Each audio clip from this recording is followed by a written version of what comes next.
A pinch of 10. Gordon stared at the new engine in the corner of the yard. He was a large diesel engine, a sort of goldish colour, with faded stripes on his sides. Sir Topham Hatt, the head of the railway, was walking up and down, observing his new diesel. "Do you have a name?" he asked. "Friends back home call me Diesel 10, the diesel replied. 10 out of 10 and pure strength. "That's good to hear," smiled Sir Topham Hatt. "I hope you'll settle well on my railway, and may you feel welcome here." He turned and walked away. Diesel 10 set to work at once. Gordon sniffed. This was going to make interesting conversation with the other engines later that day. When Thomas the tank engine returned from a long day's work, the engines were arguing furiously. Gordon, Henry and James had all agreed that Diesel 10 was not to be trusted, while Edward, Percy and Toby had tried to convince them otherwise. "He'll only get in the way, that's for certain," huffed Henry. "I don't want to be anywhere near something as devious as that," snorted James. "He might cause trouble for us." "Nasty fumes from a dingy diesel," snorted Gordon. Thomas sighed. "He hasn't done anything wrong," he protested.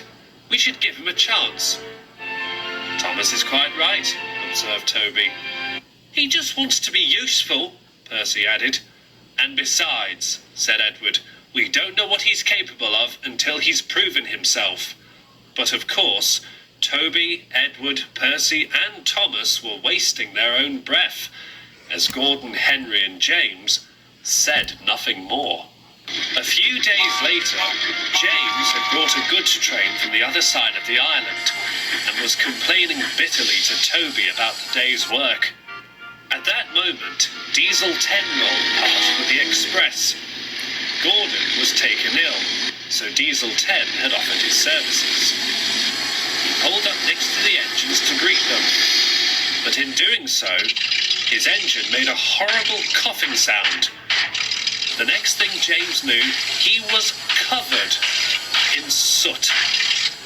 "What do you think you're playing at?" roared James. I'm really sorry," said Diesel 10. "It was a simple accident." "I'll give you accident," roared James.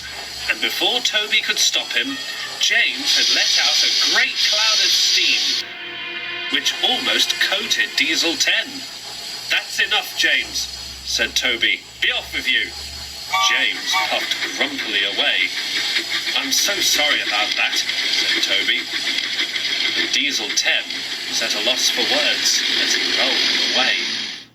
Even when Gordon came back, the treatment from him, James and Henry started to take its toll on Diesel 10. Eventually, he could stand it no more.